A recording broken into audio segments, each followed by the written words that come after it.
Masa tahan 6 orang tersangka dugaan tindak pidana pembunuhan terhadap korban Roy Herman Bolle menyisakan 10 hari lagi. Sesuai batas waktu penahanan, para tersangka akan bebas demi hukum pada tanggal 23 Januari 2024 mendatang. Para tersangka sudah menjalani masa tahanan selama 110 hari. Meski demikian, waktu tersebut belum bisa dimanfaatkan dengan baik oleh penyidik untuk melengkapi berkas tersebut. Bolak-balik berkas dari Kejaksaan Negeri Kota Kupang beberapa terjadi. Komunikasi dan koordinasi pun intens dilakukan penyidik dan jaksa peneliti. Bahkan Kapolresta Kupang Kota Kombes Pol Aldinan turun tangan namun berkas perkara tak kunjung lengkap. Keluarga korban, mahasiswa dan sejumlah kelompok masyarakat yang tergabung dalam Aliansi Peduli Kemanusiaan pun sudah berupaya mencari keadilan kepada korban melalui aksi damai sebanyak 6 kali. Menyikapi dinamika penyidikan yang terjadi, kuasa hukum para tersangka, Francisco Bernardo Besi angkat bicara Sabtu 13 Januari 2024. Dikatakan dari 9 orang yang ditetapkan penyidik sebagai tersangka, 3 diantaranya sudah dilimpahkan dan kini tengah menjalani persidangan pada Pengadilan Negeri Kelas 1 Ampere Kupang. Kepada Timor Express, pengacara kondang Kota Kupang ini menjelaskan 3 hal penting terkait tahapan penyidikan serta adanya tekanan dari oknum-oknum lain. Pria yang disapa Sisko Besi ini mengungkapkan bahwa tahapan yang sementara bergulir disebut dengan pra penuntut.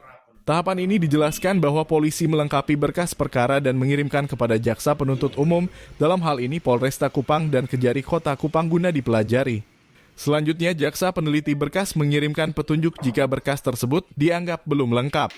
Petunjuk ini ada 2, yakni formil dan material. Jaksa akan menyatakan lengkap jika penyidik mampu melengkapi petunjuk sebuah perkara. Dalam kasusnya dengan Pak Teni Kunai dan teman-teman, kita tahu sudah ada putusan pra-peradilan.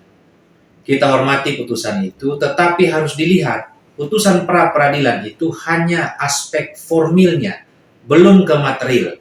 Sekarang kita masuk lebih dalam terkait dengan berkas yang bolak-balik ini.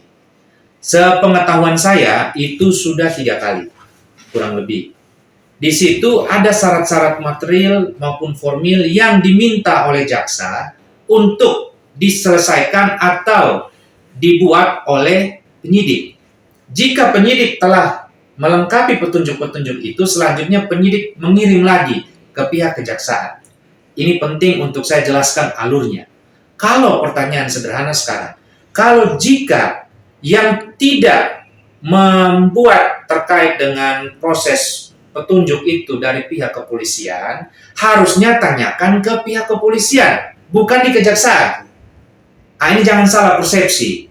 Supaya karena selama ini seolah-olah Kejaksaan Negeri Kota Kupang yang tidak bekerja profesional. Harus dicek dulu. Apakah petunjuk yang sudah syarat formil maupun material itu telah dipenuhi?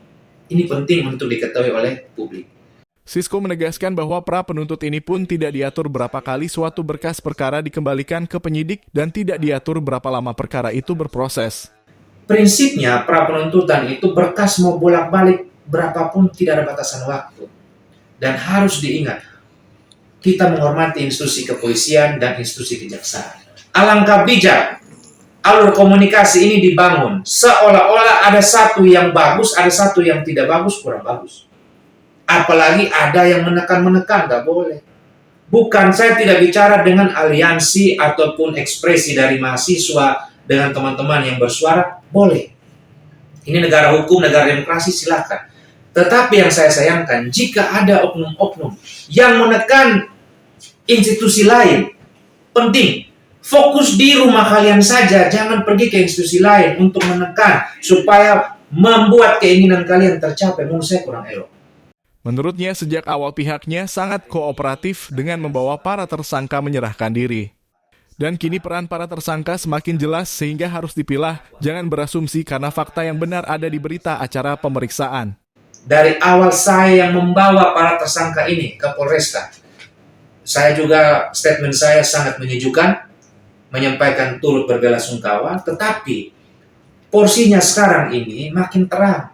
Pelakunya siapa, perbuatannya bagaimana, harus dipilah. Bukan hanya cocokologi atau asumsi. Fakta yang terungkap itu adalah BAP. Pertanyaan sederhana, kita udah lihat selama ini voice note, kalau jaksa menunjukkan petunjuknya, cari voice note, ya harus dicari. Kalaupun tidak didapat, ada cara-cara lain. Itu silakan. Bisa ditemukan hal-hal demikian. Sebelumnya, Kasih Intel Kejari Kota Kupang, Rindaya Sitompul usai audiens dengan perwakilan massa aksi menerangkan bahwa masih ada beberapa petunjuk yang belum dipenuhi penyidik sehingga terus dilakukan koordinasi.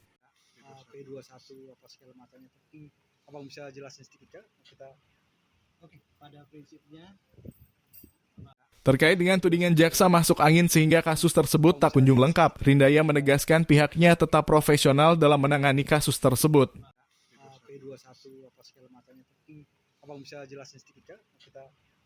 Oke, pada prinsipnya Terhadap putusan pra-peradilan, dirinya menjelaskan putusan tersebut hanya sebatas formilnya, sedangkan materi perkara akan dibuktikan di persidangan.